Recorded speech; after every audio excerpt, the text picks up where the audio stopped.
Now, what if you have a college loan? There's something you ought to know about it. You probably heard it. It bears repeating. There are only a handful of debts in America that you can incur as an American citizen that cannot be discharged in bankruptcy. Taxes, got to pay those. Child support, alimony, and college student loans. No matter what happens to you financially, there's virtually no way out. Your loan you take out to go to college is with you for a lifetime.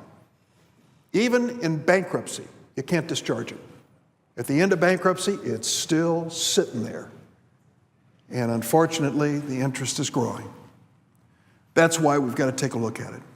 Let's move aside from the for-profit college world, which I think is a separate issue, but a very important one, and look at the big picture. For too many Americans, the promise of a fair shot at affordable college education has become a long shot. Average tuition and fees at four-year public colleges has more than tripled in the last 30 years. I can guarantee you that income for American families has not tripled in that same period. Tuition has outpaced inflation for 32 straight years. The cost of education at all colleges and universities has been going up dramatically. No other major consumer expenditure, including health care, can make that claim. And it's not just low-income students who feel the impact of these rising costs. It's middle-income students and their families as well. Since 2003, the amount of student loan debt in America has quadrupled. Nationally, there are now almost 40 million borrowers with more than $1 trillion in debt. There is more student loan debt in America today than the combined sum and total of all credit card debt. There's more than there is in auto loans. Only mortgages would be a higher category of debt in terms of its total cost.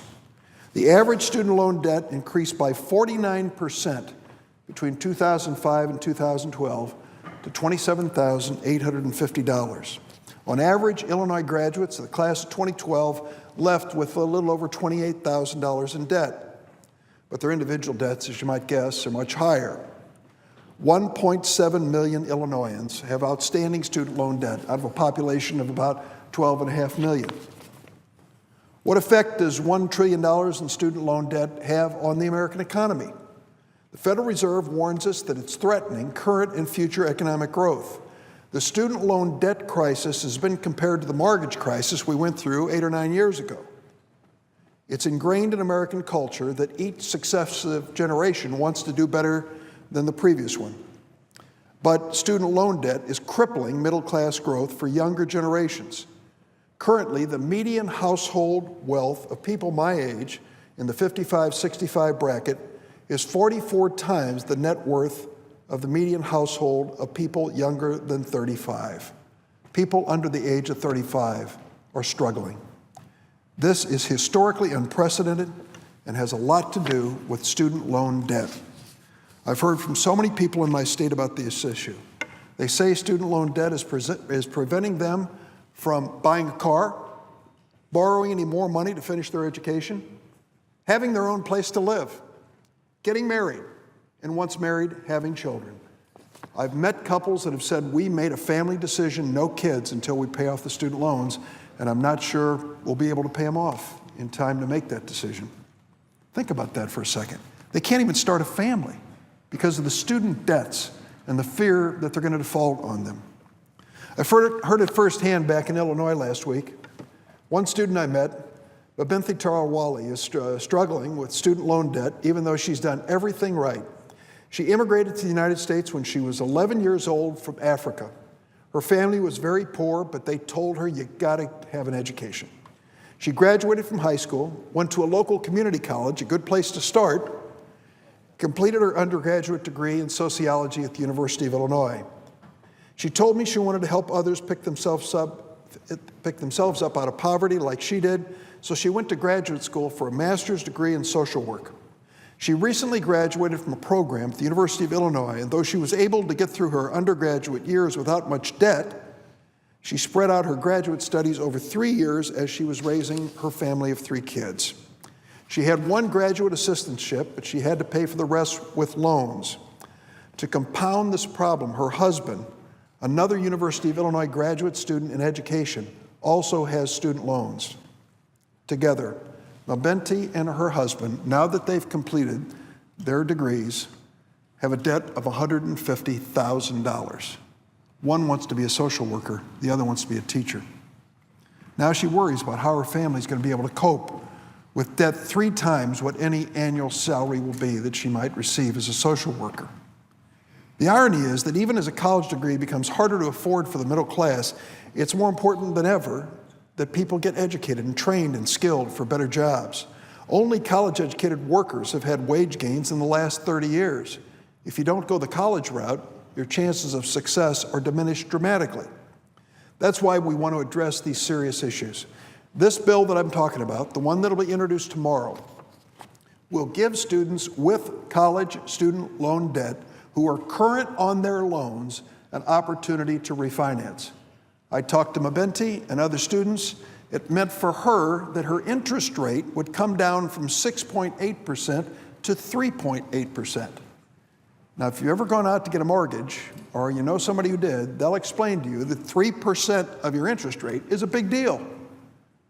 If you can get your interest rate reduced by 3%, your chances of paying off the principal are going to be a lot better. This bill that I've co-sponsored with Elizabeth Warren, Jack Reed, and others is called Bank on Students Emergency Loan Refinancing Act. It'll help millions of current borrowers refinance their federal or private student loans into these lower federal interest rates. And those with federal loans can refinance into lower rates, the same rates available to students who took out new loans this year. Under the Warren bill, those with private loans, many of which have sky-high interest rates and are facing collection agencies beating up on them, can refinance into federal loans with lower rates, stronger consumer protection. Refinancing, incidentally, is fully paid for. Now, this is a point I want to make because this is where we lose the other side of the aisle. This is where we can't find bipartisan co-sponsorship of refinancing college loans. Here's how we pay for it. Most of us are familiar with the name. I asked for 2 additional minutes without objection. Without objection. Most of us have heard the name Warren Buffett, one of the wealthiest men in America. He raised a question a few years ago. Why, he said, in America, is my income tax rate as a multimillionaire lower than my secretary's income tax rate? Well, there's an explanation in the tax code, but it isn't a very good one. Warren Buffett said, I should be paying more than she is paying.